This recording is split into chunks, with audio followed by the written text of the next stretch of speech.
My name is Bryan Anderson. I'm from Rolling Meadows, Illinois.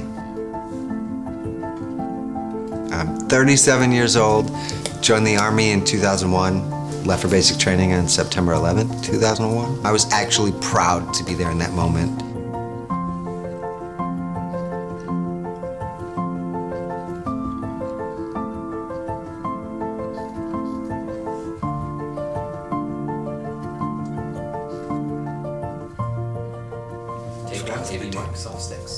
October 23rd, 2005. You know, it just starts out like any other day. You know, we were starting our mission around 11 o'clock, and we were the last vehicle in the convoy.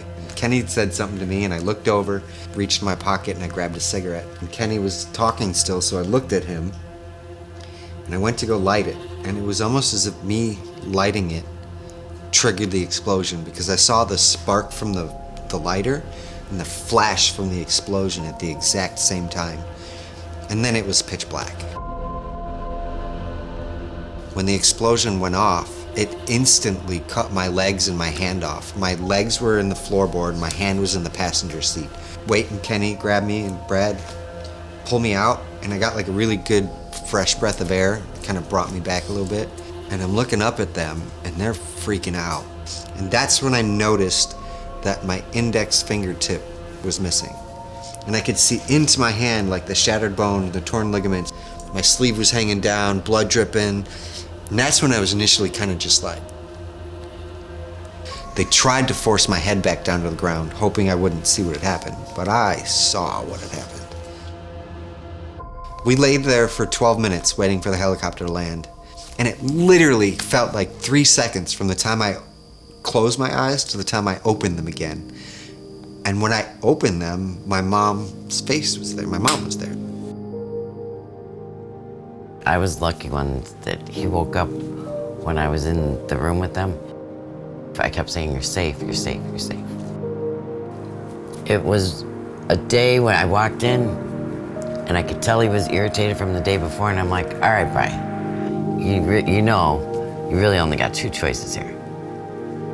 And I said, "You know what they are, right?" And he's like, "Yeah, I mean, you guys are gonna live or I'm gonna die." I'm like, "Yeah, and what's your answer gonna be?" And he's like, "I wanna live. I can't believe you'd even ask me that." That was like a turning point for me.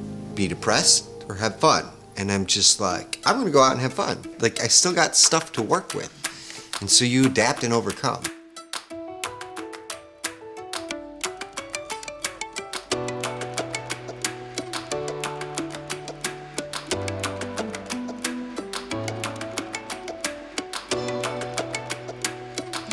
He's probably the most independent person that I know. He does things that I would never even think to do. You know, he water skis, he snowboards. People ask me, you know, how different is his life compared to his old life, and it's like, it's all just one life. Like, there wasn't like a before and after. Like, he's the same Bryan, he's doing the same crazy things. You know, finished up my time at Walter Reed. I got released December 26th of 2006. Well, in January 2007, I came out on the cover of Esquire Magazine. Esquire Magazine, to me, was like the floodgates opening. Boom! And I just took off running. My name's Bryan Anderson. I'm an actor, stuntman. I wrote a book. I did an episode of The Wire. And then from there, that's when I did The Dark Knight. Then I did The Wrestler, CSI New York, Hawaii Five-0, then American Sniper, The Week Of with Adam Sandler. And I was a stuntman in that. Straight up stunt double. Technically, I have 7 different jobs, and none of them are in the state that I live in. I do public speaking. I'm a spokesperson for Quantum Rehab, Division of Pride Mobility. I work for the Gary Sinise Foundation. I'm also the spokesperson for USA Cares. I had gotten back to good pretty quick, in my opinion. And so I wanted to be able to figure out a way to be able to help other people get back to good. Our mission is to help post-9/11 veterans in crisis. We help give them that hand up in a time of need. Most of the times when we see folks, the wolf's at the door. They're coming to get the car because they didn't plan correctly and the rollback's backed up. The eviction notice is on the door because they can't make their rent. The family's homeless. When they come to us, they need immediate assistance, and we're very proud of the fact that we do that in 48 hours. We've got to have the resources to be able to do that. And the fact that Bryan has chosen us to receive the money from the Eagle Rare Life Award, it's astronomical to us.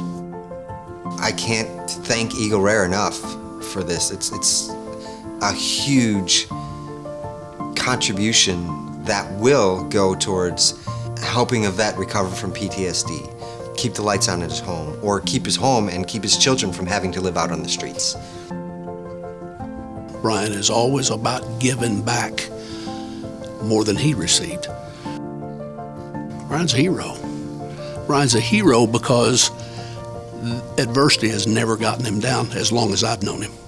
Bryan does it with a sense of humor that is part of the inspiration that catches you off guard and causes you not to think about his affliction, but what he's done and what he's capable of doing and what he continues to do.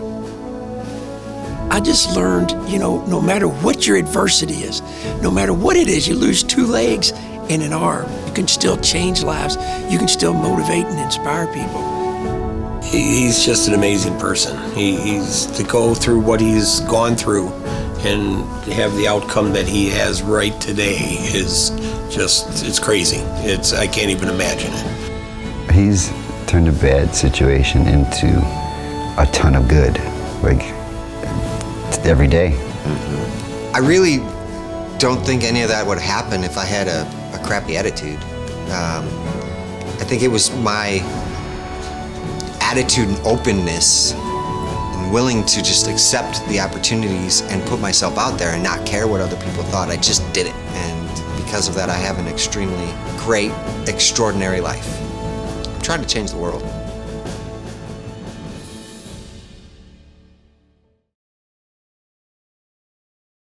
You always thought you were better than me. Yeah, that's exactly where I was going with it. And, okay, you may have won a few battles, but... I think I inched you out like every time. No.